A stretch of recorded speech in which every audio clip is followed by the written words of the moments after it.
السلام عليكم ورحمة الله وبركاته. مرحبا بكم في قناة جمانة كوزين. اليوم قررت نوجد معكم هذه الوصفة تاع البريوش.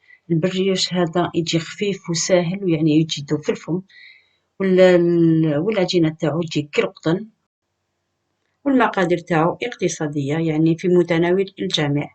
ندخل مباشرة في طريقة التحضير.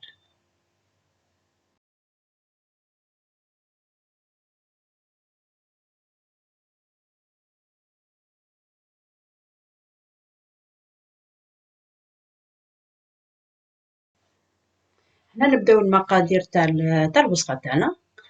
هنا عندي الفرينة هنايا عندي المقدار تاعها، يعني ما عندهاش مقدار معين، يعني حتى نبداو نطمو في العجينة ونشوفوا العجينة تاعنا تولي لنا طرية، يعني حسب العجينة تاعنا. كما قلنا هنا عندي فرينة، هنا عندي 2 حبات بيض، هنا عندي 6 ملاعق كبار تاع سكر عادي، عندي قرصة ملح، هنا عندي 50 غرام تاع حليب دافي، عندي ملعقة كبيرة تاع خميرة الخبز، وعندي 80 حتى ل100 غرام تاع الزبدة طرية، وعندي هنا كيس فانيليا. هنا نضيفو هذيك 50 غرام تاع الحليب، نضيفو له ملعقة كبيرة تاع خميرة الخبز، نخليها تريح شوية، نخلطها شوية، نخليها حتى 2 دقايق ولا حتى 3 دقايق، يعني غير تطرى لي شوية باش متبقاليش حبات هكداك في الفرينة. وإلا عندكم يعني الخميرة رقيقة هذه كامل يجي شغل السميد، هذيك ديروها مباشرة مع الفرينة. هنا عندي 40 سنتيلتر تاع الحليب، ما وجدتلكمش مع الأول في المقادير. هنا عندي فوق أنايا هنايا درت لكم 4، بصح أنا درت 6 باسكو ولادي يحبوه ديجا شوية حلو، درت لهم 6 ملاعق كبار. نخلطو جميع المقادير هذه.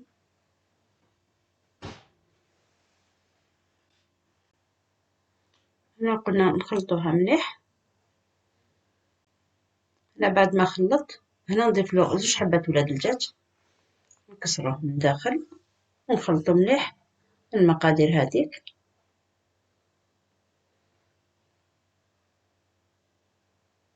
نديرلو الساشي تاع لافاني، ونديرله يعني قرصة ملح. كيما نعرفو الملح عندو يعني البنة تاعو في الحلويات تاعنا. هكدا هما من البريوش باش بيجينا صامت ضرب السكر. هكدا نخلطوها مليح مليح. هنايا دوك ناخد الفوي هذاك باش تجيني خلاص مليح. دوكا نزيد نضيفلو هذيك 40 سنتيلتر تاع الحليب دافي، لازم الحليب يكون دافي. نخلطو مليح المقادير هذه.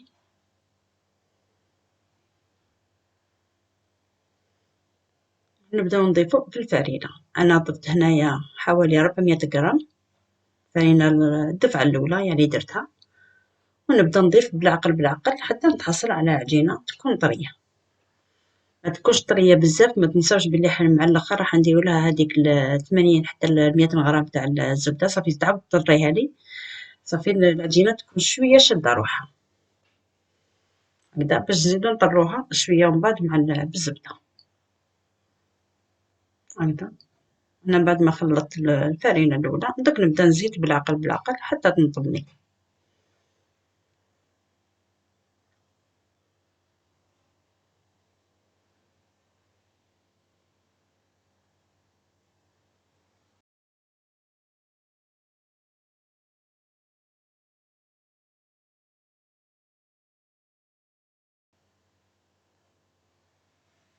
هكدا. دوك نحكم العجينة، نطمها بيدي تكون يعني خير هكدا باش نطمها مليح. قلنا نبداو نزيدو في الفرينة حسب الرغبة.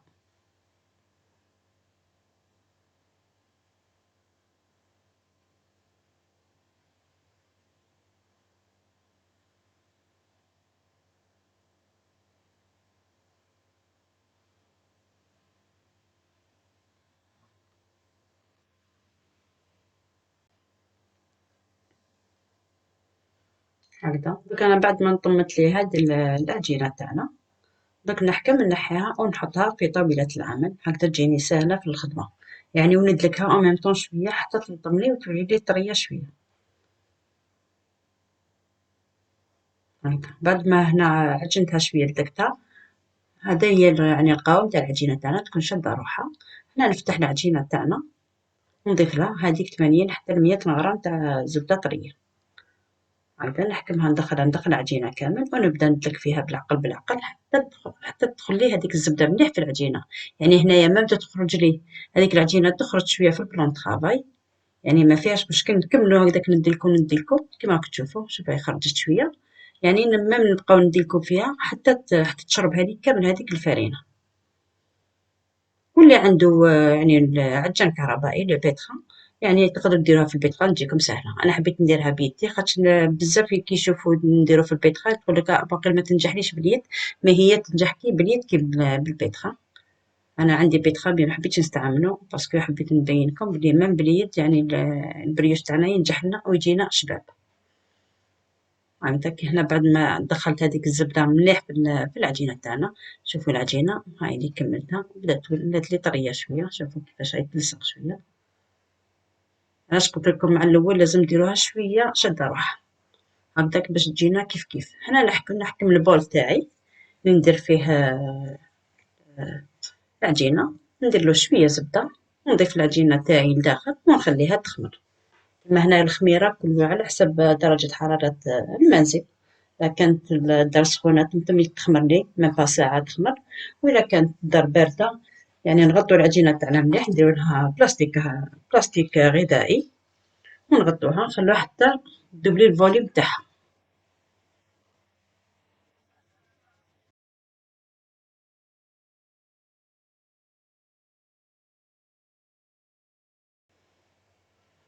هنا العجينة تاعي راهي خمرت مليح مليح، يعني شوفوا كيفاش ولات، يعني ضاعف الحجم تاعها بزاف.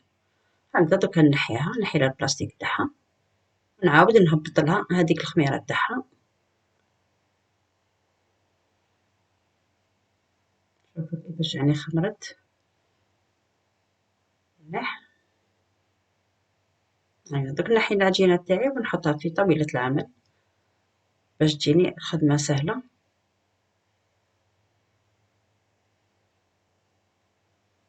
شفتوا القوام تاع العجينة كيفاش راهو طري. انا هنايا نبدا نضيف الفرينة بصح ما نضيفش بزاف بزاف، نضيف لها غير بشوية ليسونسيال باش ما توليليش تلصق يعني في يدي ولا في طاولة العمل تجيني سهلة. دوك نحكم العجينة تاعنا ونبدا نقسمها، يعني نديرها كرات على حسب الرغبة. يعني إلا حبيتو ديرو البريوشات هادو ديروهم كبار تقطعوا يعني العجينة تاعكم شوية كبيرة، ولا اللي يحبهم صغار يقدر يديرهم حتى صغار كيما أنا درتهم بهذا الحجم، ولا اللي يحب يديرهم بالميزان يعني يدير يعني يكيل يعني لابد يحبها بالميزان ويديرهم كامل باش يجوهم كامل كيف كيف. كيما أنا درت عيني ميزاني هكذا وأنا ندير في الفرينة غير بالعقل كيما راك تشوفوا تلصق بزاف اليد.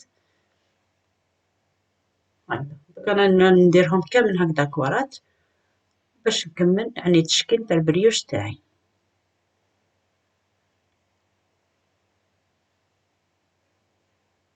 حتى نبداو نخدمو بالعقل ونوجدوه.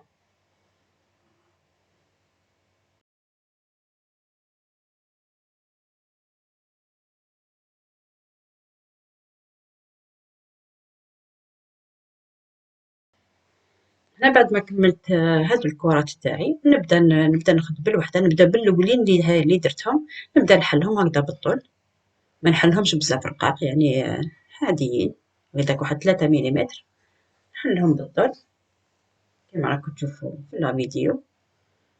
نحكم العجينة تاعي نحكم هنا قطاعة يعني بالموس ولا بالجرارة ولا بهذه تاع البيتزا ونقطعوهم هكذا كيما راكم تشوفوا في لا فيديو. من بعد نحكم العجينة هذه وندورها ندورها حتى نكمل الحربوش تاعي هذا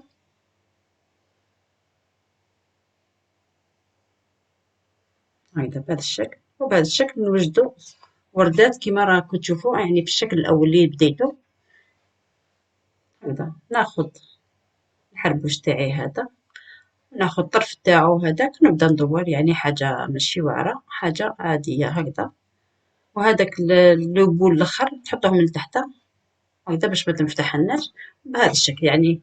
والشكل تاعها جا كي الوردة هكذا. دوك نزيد نعاود لكم مرة واحدة أخرى باش تفهموا خير. هكذا دوك نحكمو الحربوش هذا كيما سرحناه مع الأول، نقطعوه بالقطاعة هاذيك، يعني هكذا بالطول، ونبداو نلوو في الحربوش تاعنا. يعني غير هكذا، مام يجينا معوج واش عليه، باسكو الوردة تجي شابة، يعني ما تخموش تقولوا لازم نديروه مسقّم، يعني هكذا تدوروه تحطوه من تحت، وهذا هو الشكل. يعني هذه هي الوصفة تاعنا. هنايا بعد ما درتهم وجدت كامل هذا الوريدة تاعي، البريوش تاعي، خليته خمر شوية. هنايا حكبت صفر بيضة، درتلو ملعقة كبيرة تاع بيض، آه، تاع حليب، خلطتها مليح وبديت ندهن يعني البريوش تاعي من فوق. يعني حاجة، واللي يحب يدير يعني صفر بيض وحده تقدروا ديروا حتى لصفر بيض وحده. هنايا ندهن كامل البريوشة تاعي نكملهم.